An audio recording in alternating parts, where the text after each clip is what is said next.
मान्यवर, आज जो बिल लेकर आया हूं, ये बिल के बारे में मैं थोड़ी पृष्ठभूमि भी बताना चाहता हूं। जम्मू कश्मीर में हम सब जानते हैं, जब महाराजा हरि सिंह जी ने भारतीय संघ के साथ इनके विलय का निर्णय किया, उस वक्त से लेकर अब तक कई सारे उतार चढ़ाव हुए।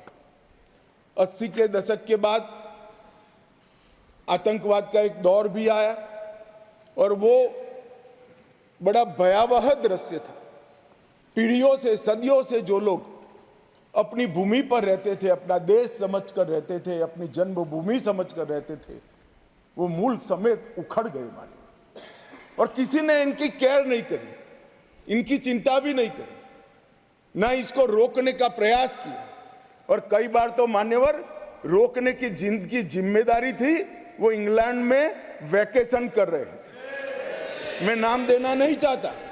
Car garage network great, claim cover great, price wait वाह, प्राइस भी great. Tata AIG car insurance, trusted नाम, फैंटास्टिक नाम। और फिर कहते हमने कुर्बानी दी। आपकी कुर्बानी आंख माथों पर अगर दी है तो, मगर सटीक काम और सटीक उपाय और शक्ति के साथ वोट बैंक की राजनीति के बगैर उस वक्त उसको, आतंकवाद को उगता हुआ खत्म करते तो आज उनको अपना प्रदेश छोड़ने की जरूरत ही नहीं पड़ती, ना मुझे बिल लेकर आज सदन के सामने आना पड़ा। मान्यवर,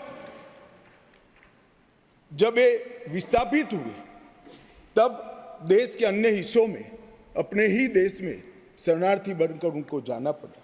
दिल्ली, बेंगलुरु, पुणे, अहमदाबाद, चेन्नई, न जाने कहां कहां गए। लगभग वर्तमान के आंकड़ों के अनुसार 46,631 परिवार और 1,57,967 लोग अपने ही देश में विस्थापित हो गए। और इस तरह से विस्थापित हुए कि उनकी जड़ें ही अपने खुद के देश से, अपने खुद के प्रदेश से, अपने खुद के वतन से उखड़ कर रह गई। ये बिल उनको अधिकार देने का है, ये बिल उनको प्रतिनिधित्व देने का है। मान्यवर, कश्मीर के लिए एक प्रकार से 3 युद्ध हुए। 47 में पाकिस्तान ने कबालियों के नाम से आक्रमण किया।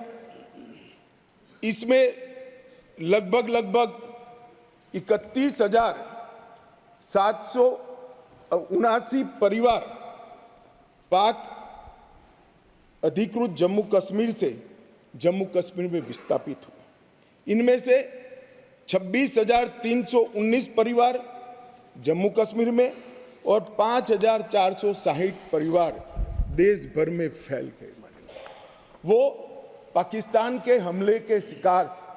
इसके अतिरिक्त 1965 और 1971 में भी युद्ध हुए, उसमें और 10,065 परिवार विस्थापित हुए और कुल मिलाकर 48, 65 और 71 ये तीनों युद्धों में मान्यवर 41,844 परिवार विस्थापित हुए।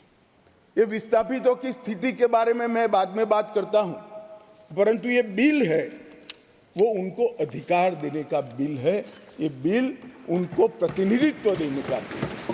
आज वो लोग ऐसी स्थिति में नहीं है कि वो चुनाव लड़कर वहां की असेंबली में बैठ पाए। जो कहते हैं क्या हुआ धारा 370, कहां हुआ 5 और 6 अगस्त से? 5 और 6 अगस्त 2019 में ये हुआ कि इनकी सालों से न सुनने वाली आवाज नरेंद्र मोदी जी ने सुनी और आज उनको अधिकार मिला। मान्यवर,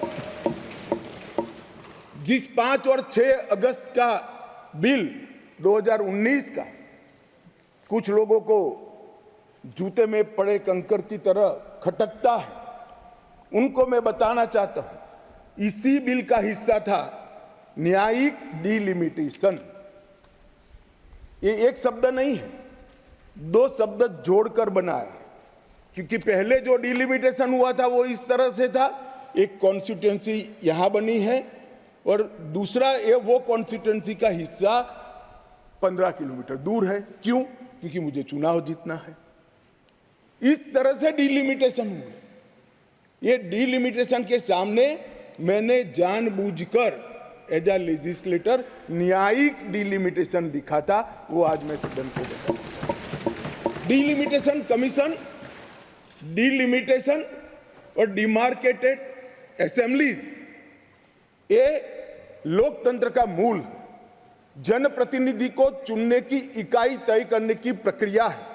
असेंबली जो बनती है वहीं से मतदाता अपना प्रतिनिधि विधानसभा में भेजते हैं।